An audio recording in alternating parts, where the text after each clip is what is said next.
que história é essa, né? Faz sentido, porque, olha, é até confuso. Eu acho que para quem está nos acompanhando aqui, as pessoas não estão entendendo muito bem. Como assim, né? Como a Justiça de Guarulhos tem algum embasamento legal? Esse inquérito faria algum sentido? Tem chance realmente disso acontecer e parar na Justiça de Guarulhos? Bom, essa é uma tentativa da defesa, e obviamente a defesa tem, né, que buscar aí todos os meios que ela pode para defender os seus clientes, né? Isso é claro. Mas, enfim, qual que é a discussão, né? Por que esse processo está no STF? É por causa da questão da prerrogativa de foro. E aí tem, enfim, duas discussões aí que enfraquecem um pouco a tese da defesa, né? Uma é a questão do próprio debate que volta ao STF sobre prerrogativa de foro, e esse debate está voltando hoje, a maioria dos votos que estão assentadas, é que essa prerrogativa de foro se manteria após sair do cargo, caso, obviamente, esses crimes estivessem relacionados com as atribuições do cargo, né, por exemplo, de presidente da República, né? Por que isto?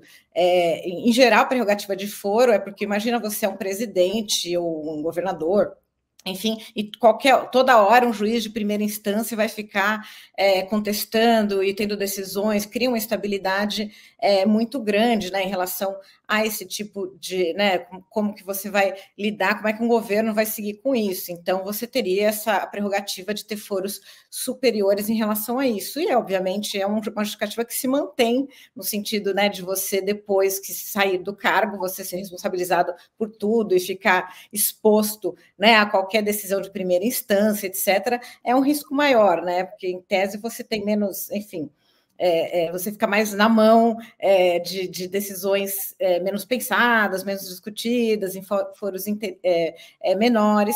E é um debate que faz sentido essa prerrogativa de foro seguir, é claro, obviamente, dos atos relacionados ao seu mandato, ao tempo que você estava vinculada àquela atribuição, àquela competência. A outra questão é em relação a como a Polícia Federal estrutura né, esses inquéritos. E, na verdade, logo, né, quando você olha, o sigilo foi... o ministro Alexandre de Moraes baixou esse sigilo ontem, anteontem, né? Então a gente conseguiu ter acesso a esses inquéritos. E ele é um inquérito policial geral sobre atuação de organização criminosa, mais ou menos o que a gente chama de max processo, né? Um processo enorme sobre uma organização criminosa, e ela tem diversas questões tratadas no mesmo inquérito. Que a primeira, que é o ataque virtual aos opositores, que é aquilo que se junta ao inquérito das milícias digitais, depois os ataques a instituições, urnas eletrônicas e processos eleitorais, tentativa de golpe de Estado e abolição do Estado Democrático de Direito, ataques a vacinas de Covid, medidas sanitárias, e depois o uso da estrutura do Estado para obtenção de vantagens. E nessa caixinha aí do inquérito, ele fala de algumas questões em relação, por exemplo, ao uso do suprimento de fundos da Presidência da República, o tal cartão corporativo, que, né, tem acusações de que fossem usados para motivos políticos, eleitorais, entre outras coisas, a inserção de dados falsos aí no sistema do SUS de vacinação, que é né, onde originou essa busca e apreensão do CID, entre outras coisas, e o desvio de bens de alto valor patrimonial entregues por autoridades estrangeiras. Então, seria um max processo que teriam essa conexão. Então, com esta conexão entre esses outros inquéritos, entre esses outros crimes, justificaria, inclusive, porque tem outras autoridades com foro privilegiado nesses outros inquéritos também, além, né, do próprio ex-presidente da República, daquela tese, né, que ainda está sendo discutida no STF, e se essa prerrogativa de foro ela segue, mesmo que vencido o mandato, mas, ao mesmo tempo, também outras autoridades que ainda têm prerrogativa de foro envolvidas nesse max processo, nesse, por enquanto, ainda é um max inquérito, né?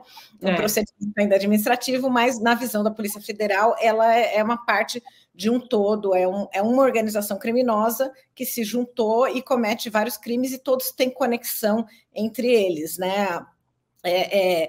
Bem ou mal, o ataque às urnas, a ideia é justamente para se perpetuar no poder, tem a abolição do Estado Democrático de Direito, o 8 de janeiro tem conexão com isso, as joias é um momento que, né, o presidente Bolsonaro sai do país para, enfim, no momento que tem esses ataques, né, do 8 de janeiro, e ele já bem ou mal tinha conhecimento, né, de que tem um processo de pressão para um golpe de Estado, e essas joias seriam para sustentar essa estada dele no exterior nesse período, né, e não ter problemas em relação a isso, né, em relação a esse possível golpe de Estado. Então tem conexão entre todos esses atos, e essa é a justificativa.